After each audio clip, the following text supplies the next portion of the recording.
El tema de hoy es sobre yardiasis. Esta es una parasitosis de grupo muy frecuente en nuestro medio y a nivel mundial. Es una de las parasitosis que afecta a todo el mundo en realidad. Se le llama también diarrea del viajero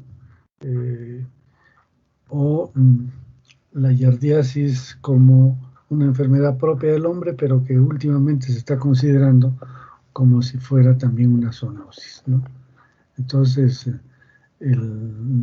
esta enfermedad es causada por la Yardia lamblia o Yardia intestinales, que se localiza en el intestino delgado del hombre, produciendo unas manifestaciones a veces muy típicas, pero a veces sumamente raras. Generalmente se comporta como un síndrome de mala absorción en la clínica, pero como digo, puede presentarse de diversas formas, incluso simular otras enfermedades. Se puede decir que el agente etiológico es Yardia intestinalis o Yardia lamblia, los dos nombres se utilizan. Entonces, eso es la yardiasis, que la vamos a ver ahora. Ustedes están viendo acá un trofozoito de Yardia lamblia o Yardia intestinalis. Miren, piriforme, que tiene un disco aquí en la parte anterior, disco suctorio se llama, que sirve para pegarse a las células intestinales.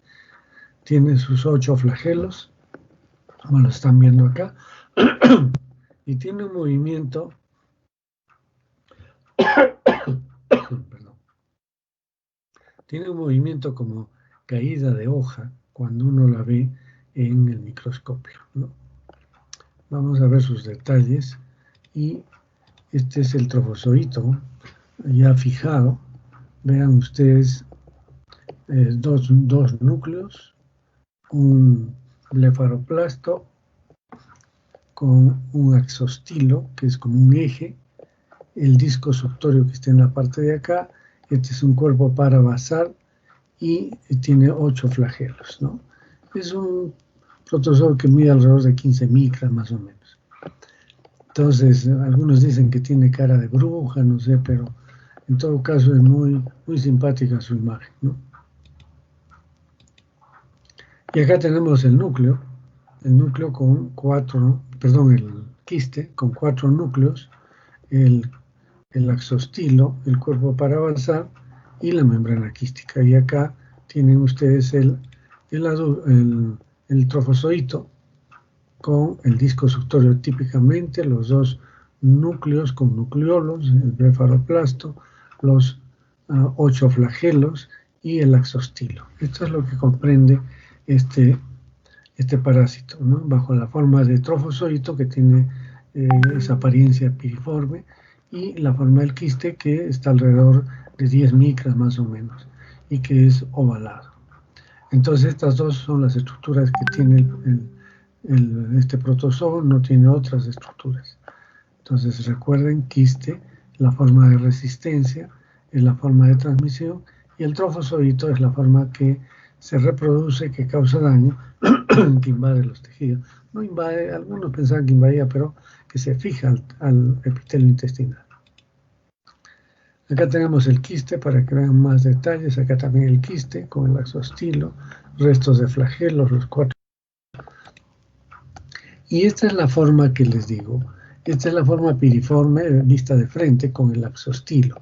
Pero este axostilo en realidad es, perdón, con un axostilo, bien digo, un disco suctorio, pero este disco suctorio tiene es una concavidad en realidad, que le sirve para adherirse a la mucosa como si fuera una ventosa, ¿no? Vean acá, sí, esa curva. Y acá estamos viendo también el trofozoito, donde se ven los núcleos, 2 núcleos, el trofozoito me refiero, el quiste tiene 4 núcleos, el axonema o axostilo también se llama, los cuerpos medianos o cuerpos parabasales, el disco adherente o disco suctorio.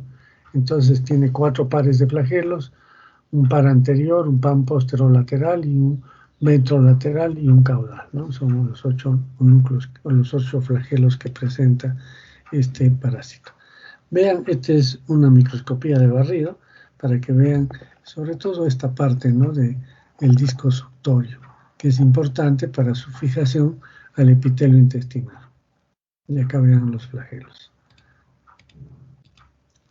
Veamos el ciclo.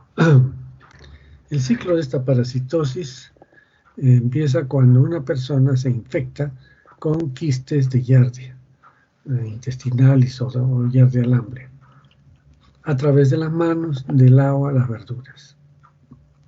Entonces llega este quiste al intestino delgado y allí se desenquista, produciendo 2 trofozoitos. Tiene 4 núcleos el quiste, entonces cada trofozoito tiene 2 núcleos y acá van a salir 2 trofozoitos. Entonces empieza a dividirse el trofozoito por fisión binaria, se van reproduciendo así sucesivamente hasta completar pues una cantidad enorme de trofozoitos en el intestino, principalmente en el duodeno y yeyuno, es donde más proliferan estos trofozoitos. Entonces hay miles, millones de trofozoitos que están en el intestino, en la parte inicial del intestino delgado, dividiéndose por fisión binaria.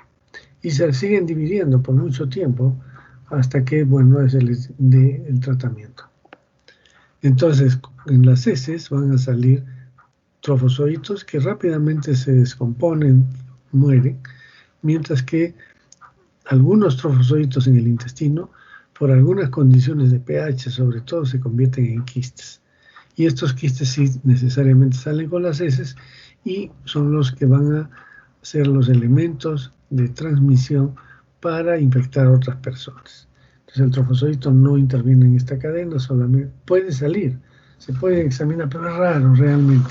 Cuando ustedes vean un examen de laboratorio que les digan trofozoitos de Giardia, en una persona que tiene las deposiciones normales, no están líquidas, están normales las deposiciones, nunca crean en eso. Vuelvan a pedir en otro laboratorio el examen, porque lo más probable es que se estén confundiendo con una serie de otros protozoos, como Trichomona hominis, que también está en el intestino, pero es comensal, o retortomonas, o a veces Chilomastis, que también se mueve, tiene otro movimiento, pero a veces lo confunden.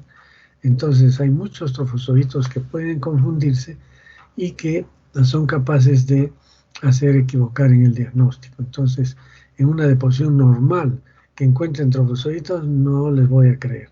Puede ser que encuentren quistes, eso sí, pero trofozoitos de repente están viendo otra cosa, ¿no? Entonces siempre hay que tener esa precaución. Entonces acá tenemos en la parte de abajo los quistes que se desenquistan. Acá están los trofozoitos, que generalmente salen 2 de cada quiste, y luego empiezan a dividirse por fisión binaria longitudinal, ¿no? Hasta que finalmente algunos se enquistan nuevamente para salir con las heces. Entonces la localización es el intestino delgado, principalmente el duodeno. Estadios de salida son los quistes. El mecanismo de transmisión es a través del fecalismo, y el estadio infeccioso es también el quiste tetranucleado, y el mecanismo de infección es el ingerir alimentos o agua contaminada con estos quistes. Entonces el ciclo no es mayor problema. En la patogénesis he estudiado mucho a la Giardia, porque existen muchos modelos animales, entonces se ha logrado identificar varios factores que tendrían que ver con el daño de esta parasitosis. Ven acá, aquí están las Giardias, ¿no? En cantidad abundante. Hay un aumento del índice mitótico aquí, acá también, y entonces eso es lo que vamos a ver a continuación. Vean las Giardias aquí con microscopía, son muchas, generalmente son enorme de Giardias que pueden estar en el intestino. Vean acá cómo se adhiere cada una de las Giardias al epitelio intestinal. Hubo algunas microfotografías electrónicas, sobre todo, en las cuales se podía ver que la Giardia estaba dentro de la célula. Entonces alguien dijo, estos protozoos son intracelulares, pero nunca más se volvió a ver eso. Parece que fue un artefacto al tomar la fotografía electrónica. Y esta es una fotografía electrónica precisamente en la cual se ve claramente cómo mediante el disco suctorio está adherido al epitelio intestinal. Vean el borde en chapa ¿no? El borde en chapa, acá ven, o el borde en cepillo, y aquí tiene el disco suctorio. Aquí también pueden ver los trofozoitos, ¿no? En abundancia, que se vienen a adherir al epitelio intestinal. Y acá también vean la cantidad de yardes que están aquí. Estas observaciones hicieron, miren la cantidad de yardes que se puede encontrar, y esta es una radiografía de intestino, donde se ve todas estas, digamos, depresiones o entradas que corresponden a un intestino inflamado, ¿no? Esto es una duodenitis típica mediante una radiografía y con sustancia de contraste. Ahora ya no es tan necesario esto, se hace una endoscopía y se puede ver el proceso inflamatorio en la mucosa intestinal. Pero miren la cantidad de yardes que pueden haber en el intestino, ¿no? Entonces, esto es que cause un daño inflamatorio. Entonces, primero, uno de los daños más importantes es el daño inflamatorio.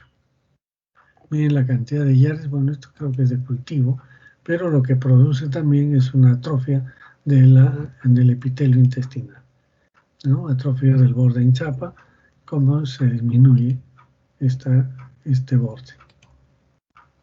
Hay otras características, como por ejemplo la variación antigénica. Continuamente los trofozoitos están cambiando de sus epítopes y por lo tanto el sistema inmune ya no los detecta, ¿no? Esto, vean, es la cantidad de núcleos que se encuentran en el epitelio intestinal, y esto se conoce como aumento del índice mitótico.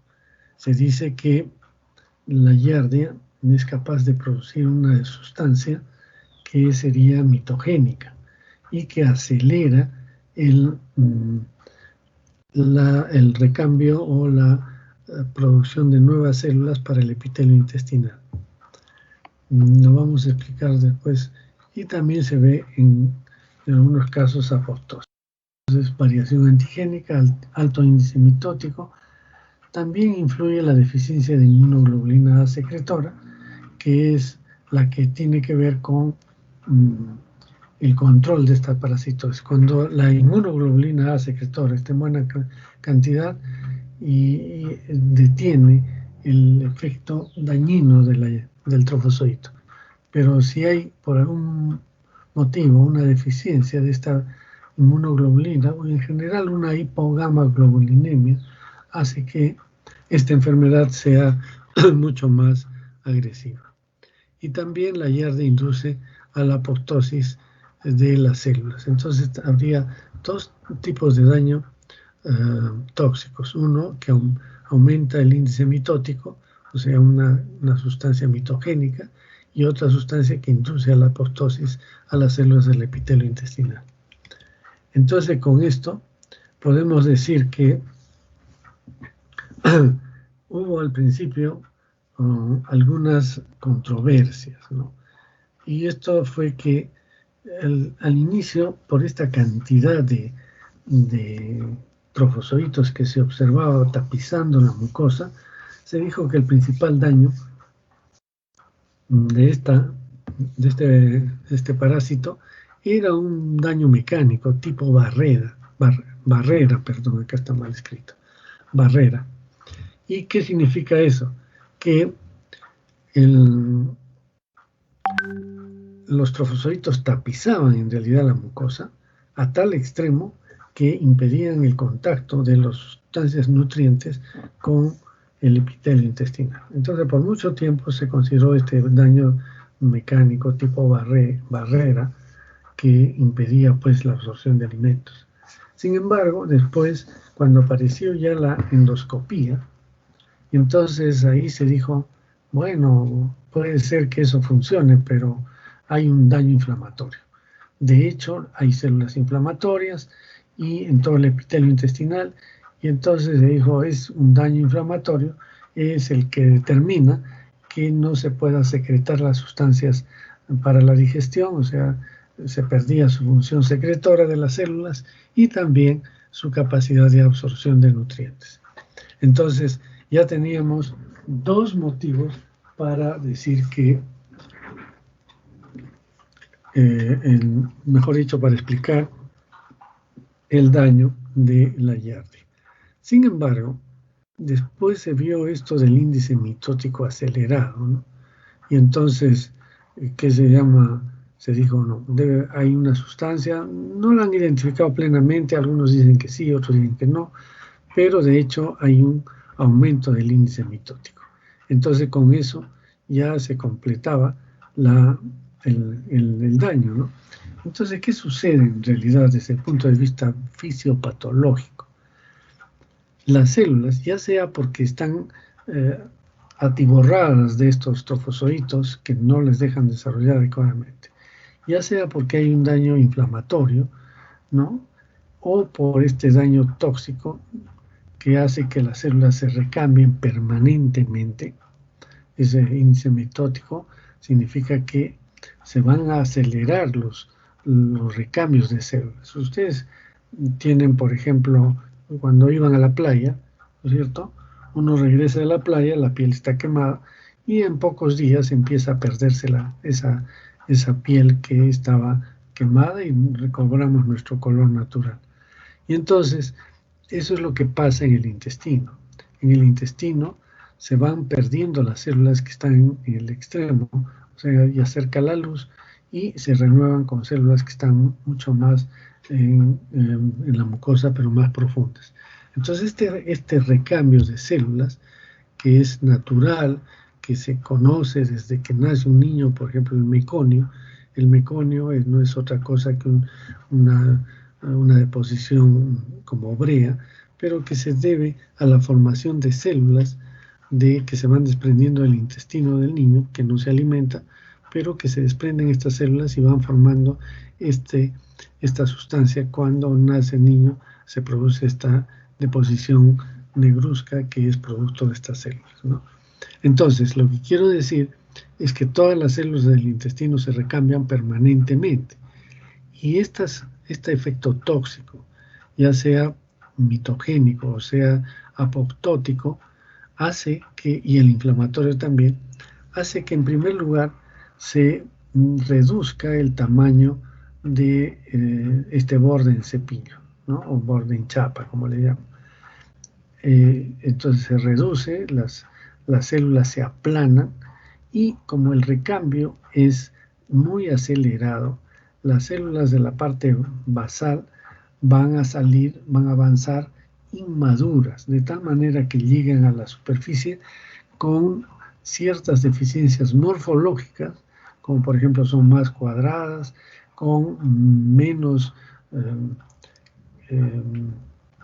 ¿cómo se llama esto? Este borde en cepillo, ¿no? Estas microvellosidades que también se llama. Entonces estas microvellosidades son muy, muy pequeñas, muy planas, no tienen la amplitud para recoger alimento porque la función de estas células con estas microvellosidades es aumentar su superficie de absorción.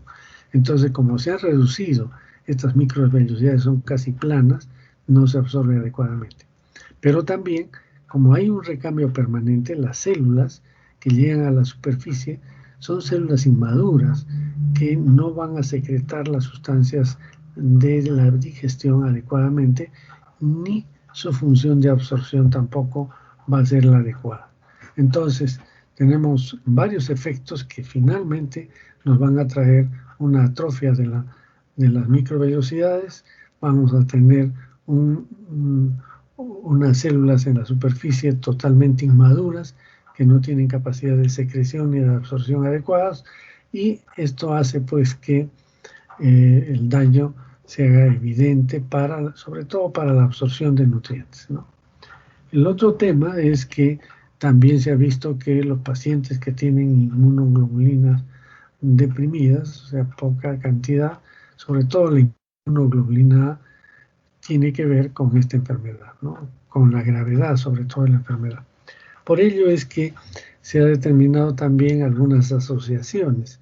Se ha encontrado, por ejemplo, que los pacientes que tienen grupo sanguíneo A tienen mayor probabilidad de infectarse y hacer cuadros más severos con giardia, al igual que también se ha demostrado que el grupo sanguíneo A está relacionado con el cáncer de estómago, ¿no?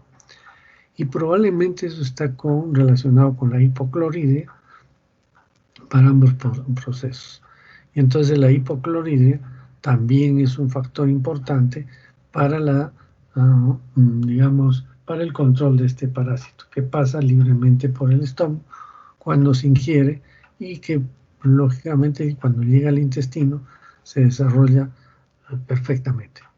Entonces, miren, hay varios factores que pueden influir en la patogénesis de esta enfermedad, desde el parásito, ¿no? Produciendo una barrera, produciendo un daño inflamatorio, produciendo un daño tóxico, y también del hospedero cuando no tiene una respuesta inmune adecuada o cuando hay una hipocloridria. Entonces todo esto determina pues el cuadro de la giardiasis. Y entonces, ¿cómo puede ser la giardia? Es raro que sea asintomática, siempre hay alguna molestia, pero puede ser. Y uno hace el examen de heces y encuentra pues los quistes de giardia, ¿no? Pero es raro realmente encontrar una persona asintomática. Lo más común es la giardia aguda, ¿no? Con dolor abdominal, diarrea, ¿no? Esta diarrea no es acuosa en realidad, es pastosa, pero es abundante y contiene muchas grasas, ¿no? Eso se llama esteatorrea. Y además presenta para el paciente flatulencia, o sea, una sensación de llenura con mucho meteorismo, pero más flatulencia, lientería, que significa que eliminan alimentos sin digerir, sobre todo verduras, se las pasan enteras, ¿no? Y se eliminan en las heces, eso se llama lientería. Esteatorrea, ya lo hemos dicho, es decir, gran contenido de grasas en las heces, y finalmente nos da un síndrome, perdón, acá hay un error, no es síndrome disentérico, sino es un síndrome de mala absorción. Hay un error, no se confunda. Síndrome de mala absorción, eso es lo que da. Síndrome disentérico lo dan todos los parásitos que viven en el intestino grueso. Los que están en el intestino delgado y que producen inflamación dan síndrome de mala absorción. Eso tienen que tenerlo presente, ¿no? Entonces es difícil que un parásito del intestino delgado produzca un síndrome disentérico. Quizás al escribir hay una confusión ahí, es síndrome de mala absorción. Bien, luego tenemos que puede haber una giardiasis crónica. ¿Qué quiere decir? Que la persona tiene la giardia y tiene otras manifestaciones, porque esto es generalmente de una persona que adquiere la enfermedad y tiene en forma aguda presenta, ¿no? Mientras que cuando ya pasa este periodo y no ha sido bien tratado, se queda con una giardiasis crónica, que da dolor abdominal, solamente es dolor abdominal, no hay diarrea, no hay nada, solamente dolor abdominal y un dolor que se conoce como un síndrome pseudo-ulceroso. ¿Por qué le llaman así? Porque el síndrome ulceroso tiene algunas características. Por ejemplo, el dolor en el síndrome ulceroso es de tipo, mejor dicho, tiene ritmo y periodicidad. Así se conoce. ¿Qué significa ritmo? Ritmo significa que en ciertas horas del día se presenta este dolor, sobre todo en las horas intermedias de las comidas, ¿no? Entonces, ese es el síndrome ulceroso. Llega a las 10 de la mañana y siente un dolorcito en el epigastrio que no es tan intenso, pero fastidia, ¿no? Y a las 10 de la mañana, a 5 de la tarde, 4 de la tarde, o sea, en momentos en que el estómago está vacío, después de haberse alimentado 2 horas antes generalmente. Entonces eso se llama el síndrome pseudoulceroso, que tiene ritmo, tiene horas de presentación. En la giardiasis crónica también se da esto, pero en el síndrome el síndrome ulceroso típico tiene periodicidad, o sea, no solo ritmo, sino periodicidad. ¿Qué significa esto? Que se presenta este problema de dolor, sobre todo cada ciertas épocas del año, sobre todo cuando hay mucho estrés, ¿no? La Navidad, a veces otras fechas, y da cada 3 meses, cada 4 meses, a veces cada 6 meses se presentan estas molestias. Y luego mejora, pero sigue con esta molestia. Eso se llama el síndrome ulceroso. En la giardia hay ritmo, o sea que se repite en ciertas horas del día, pero no hay periodicidad, porque la enfermedad sigue molestando hasta que se le dé tratamiento. Se le da tratamiento y se acabó el asunto, ¿no? Entonces, por eso se dice pseudoulceroso. Tiene ritmo, pero no tiene periodicidad. Y después, en otros pacientes, se ha visto, hay muchos casos reportados en la literatura internacional, en la cual son personas ya adultas, de ciertos años, y que presentan solamente baja de peso. Entonces, se hace todos los estudios, generalmente no se encuentra nada, se piensa en un cáncer gástrico, por ejemplo, que esté dando la baja de peso y que no se encuentre otra manifestación. Se hace todos los estudios y finalmente lo que se encuentra son quistes de giardia, ¿no? Entonces quiere decir que también se comporta así cuando se hace la forma crónica. Hay otra forma que es en niños pequeños, de 1 año, 2 años, cuando recién empiezan a caminar, no caminar tanto, sino a desplazarse y a ponerse a la boca cualquier cosa. Entonces, en ese caso, a veces la diarrea es bastante abundante, líquida, que puede deshidratar al niño con esta enfermedad. Entonces, recuerden, puede ser asintomática en niños pequeños con mucha deshidratación, con pérdida de líquidos, y en el caso del adulto o ya niños mayores se da la giardiasis aguda con un síndrome de mala absorción, y finalmente ya en personas de más edad se da una giardiasis crónica, ¿no? Con dolor solamente, no tiene diarrea, nada, solo dolor abdominal, que se conoce como síndrome pseudoulceroso, y otros solamente baja de peso. Entonces miren cómo es que se puede ver estas formas de giardia, por eso confunde, ¿no? Este es dolor abdominal, no sabe qué es, la baja de peso, hay que investigar. Entonces no siempre se llega al diagnóstico adecuado, salvo que se presente pues con todas estas características de un síndrome de mala absorción. El examen directo de ese es uno de los métodos más adecuados para hacer el diagnóstico. Generalmente se elimina en la giardiasis aguda, se eliminan gran cantidad de trofozoitos, es fácil verlos. Esa fotografía o ese video que ustedes han visto es de un examen de heces al fresco. Entonces ahí se ven los trofozoitos moviéndose. Si quiero concentrar esos trofozoitos, puedo usar el método de Berman.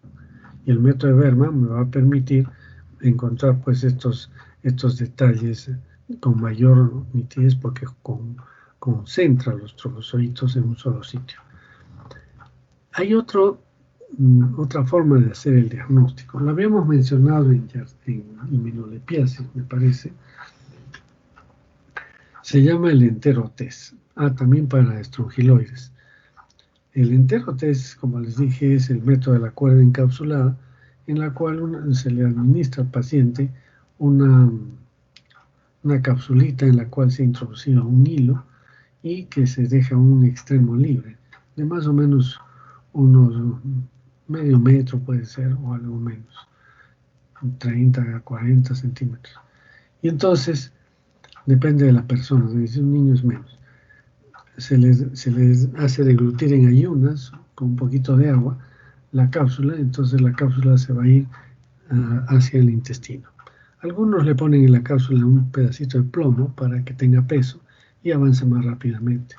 Entonces es deglutida y se va hasta el estómago. En el estómago no pasa nada porque la contextura de estas cápsulas están preparadas para no ser afectadas cuando pasan por el ácido, pero cuando pasan a un pH alcalino se desintegran fácilmente. Entonces dejan el hilo en la luz intestinal, sobre todo en el duodeno, donde hay bilis, y que a las 3 horas más o menos se jala este hilo y se coloca en una laminilla portaobjetos.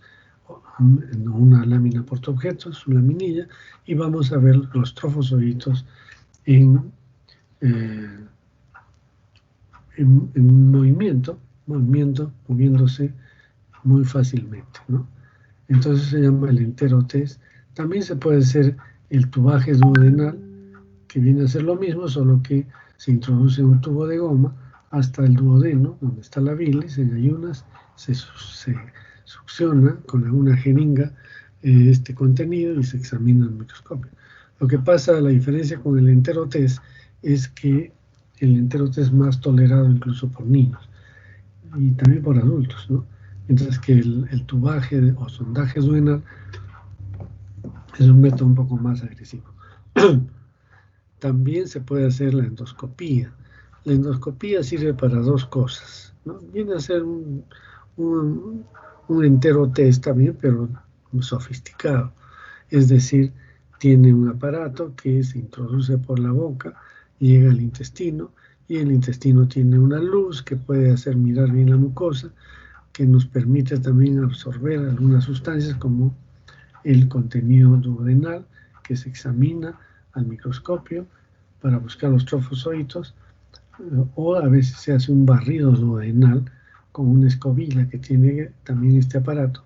Se hace un barrido y se recoge todo eso para ser observado al microscopio. Entonces, la endoscopía, y también puede ser una biopsia, si es que uno sospecha de una úlcera o otro tipo de lesión, se hace la biopsia del intestino delgado, sobre todo a nivel del duodeno, y en ese sitio o con esa biopsia se puede buscar células neoplásicas u otras células, pero fundamentalmente para este caso es los trofozoitos que pueden estar allí.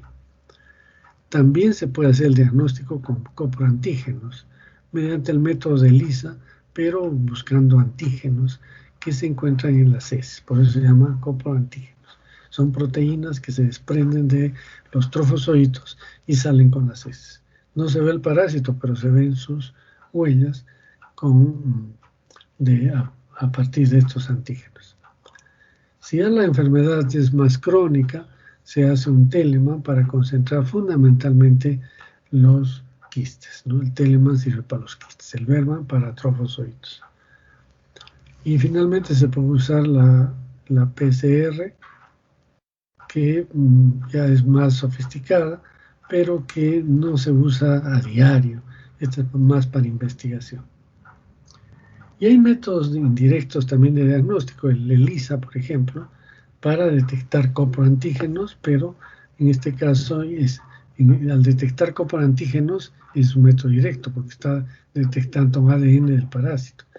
Pero el ELISA aplicado a la serología, es decir, tomar una muestra de sangre, buscar el suero y hacer un dosaje de anticuerpos, ya no coproantígenos, sino anticuerpos contra la giardia, puede ser útil, pero en nuestro medio les aseguro que la mayoría tiene anticuerpos para giardia. Entonces, clínicamente ya no importa porque desde muy niños ya se infectaron con giardia y tienen el recuerdo en la inmunología. Entonces tienen anticuerpos positivos. Para la parte clínica no ayuda mucho porque esto sale positivo también en las infecciones crónicas o en las infecciones pasadas. Va a dar una prueba positiva de ELISA para detectar anticuerpos. Bien, la epidemiología, el examen de heces se puede aplicar, se ha aplicado en poblaciones grandes. En costa y sierra se encontraba entre el 10 y 25% de personas infectadas con Giardia. En selva es un poquito menos, de 10 a 15%. En países desarrollados de 3 a 7%. Estados Unidos tiene alrededor de 4% de personas infectadas con Giardia. Es un problema serio. Bien, y serología, su sensibilidad aumenta al 98%, más sirve para estudios epidemiológicos que para la clínica, porque les he dicho que una infección en el pasado puede dar positiva a esta serología de ELISA. El entero test es una ventaja para aplicarlo, duplica las prevalencias. Es decir, si aquí encontramos 10% en selva, si aplicáramos, pues con examen de heces, si aplicamos un entero test, vamos a encontrar hasta de repente el 20%. Entonces, quiere decir que está duplicando la prevalencia de la enfermedad mediante esta técnica que es muy, muy buena. Bien. ¿Cuáles son los mecanismos de transmisión de esta enfermedad? ¿Cómo es que se transmite? Se transmite por el fecalismo humano. Hemos dicho que esta es una enfermedad principalmente del hombre. Sin embargo, acá también el cultivo de plantas en La Joya, en lo que es estas irrigaciones que están un poco más abajo del río Chili, se encuentran personas, muchas personas infectadas. La prevalencia es alta por Giardia, debido a que las plantas son regadas con aguas hervidas. Como ya les expliqué el otro día, felizmente que hay una planta de tratamiento del río Chili que ha disminuido esto, ¿no? Y también pues la eliminación de aguas hervidas a estas zonas de cultivo. En la epidemiología también se transmite a través de los alimentos, ¿no? A través de verduras. Acá los alimentos son sobre todo de origen ambulatorio. Aquí tenemos las verduras que si no se lavan con agua y corriente, el quiste no se destruye y puede llevar la enfermedad. Y acá pues esto es el niño típico de tomar agua cruda de acequias, ¿no? Entonces es una fácil forma de adquirir la enfermedad. Sin embargo, en Estados Unidos, hace ya varios años, ahora unos 15 años, quizás más, comenzó a haber epidemias de giardiasis en gente que había ido de camping, ¿no? a descansar el fin de semana, y que regresaban y al otro fin de semana, a los 4, 5, 6 días, estaban con una diarrea terrible. Y entonces les hacían los exámenes y encontraban Giardia. Entonces les advertían que no deberían de tomar agua de manantiales, etc. En Estados Unidos estamos hablando. Y sin embargo todos respondían que no, que habían llevado agua en botellas, que no habían tomado agua de manantiales, etc. Entonces seguían estos problemas hasta que algunos investigadores fueron a las zonas de camping que eran conocidas y comenzaron a buscar la Giardia. Y encontraron heces de castores. Estos castores, se encontraron estas heces, y al examinar estas heces se encontraron quistes de Giardia. Entonces dijeron, estos castores son los reservorios y están transmitiendo la enfermedad con sus heces a la gente que va a pasar un buen rato en el campo. Entonces de ahí empezó el estudio para ver si es que era una zoonosis.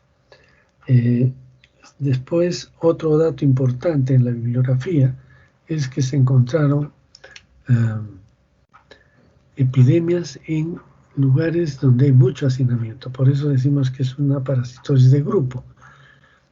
Por ejemplo, en cunas, muchos estudios en cunas. Ustedes saben que las madres en algunos países, y acá también ya sucede lo mismo, trabajan y entonces los dejan a sus niños al cuidado de una persona dentro de una cuna. Pero en esa cuna no va una persona, sino un niño, sino van muchos niños. Entonces, basta que se infectara uno, inmediatamente se infectaban el resto. Lo que pasa es que como el personal técnico tiene que limpiarles, hacerles el aseo cuando estos niños van al baño, si no se usan pañales, ensucian el pañal, hay que cambiarles. Entonces es posible que este personal técnico se contamine las manos con estas heces y con esas manos sin lavarse vayan hacia a preparar los biberones, por ejemplo. Y entonces de esa manera se transmite rápidamente. Entonces una persona, un niño que entra a una cuna y está enfermo rápidamente contagia a los demás. Por eso decimos que es una parasitosis de grupo, ¿no? Entonces, y también por eso decimos que es probable, y de hecho que los datos apuntan a que es una zoonosis, que la pueden tener los castores, pero también la pueden tener perros, gatos, incluso roedores, aunque los roedores tienen una giardia diferente que se llama giardia muris, pero pueden de alguna manera infectarse también.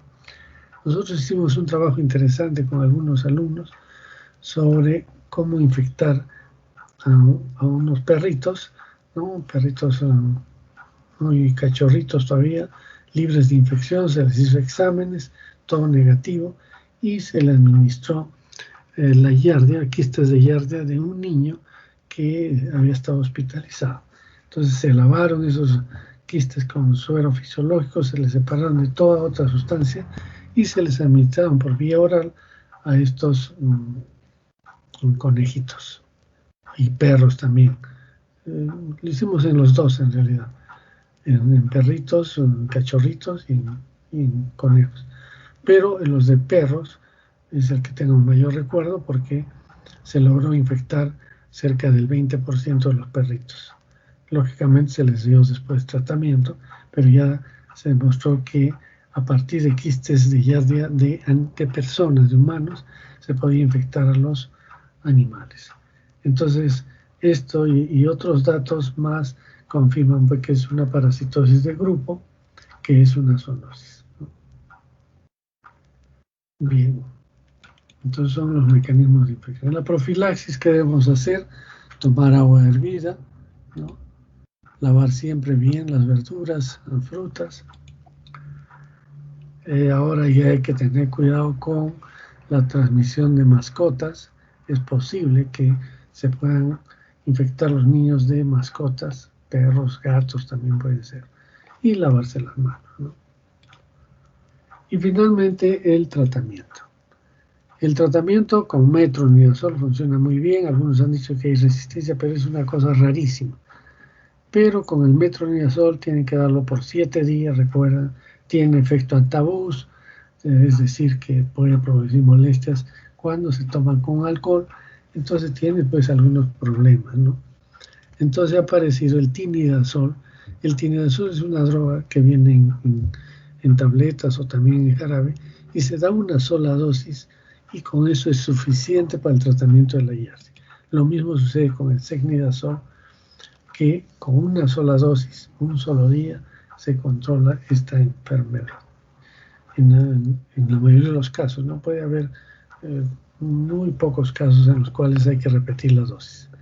Pero este es el tratamiento entonces para la giardia. Cualquiera de ellos funciona adecuadamente, siempre y cuando se cumpla con los 7 días de tratamiento para el caso de metronidazol, el metronidazol. El tinidazol una sola vez, el secnidazol también una sola vez. Bien, con eso terminamos entonces exactamente los 45 minutos. Si hay preguntas, por favor.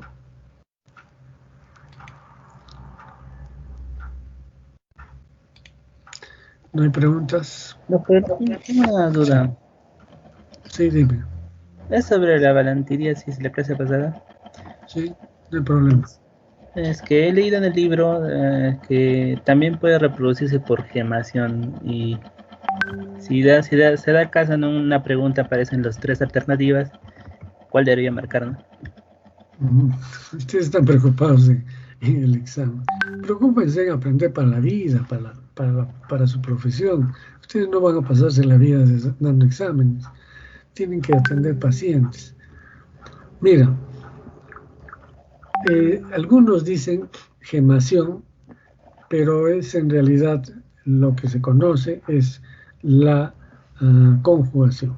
Pueden llamarle gemación, pero a nivel de toda la bibliografía es la conjugación. Entonces hay una división una fisión.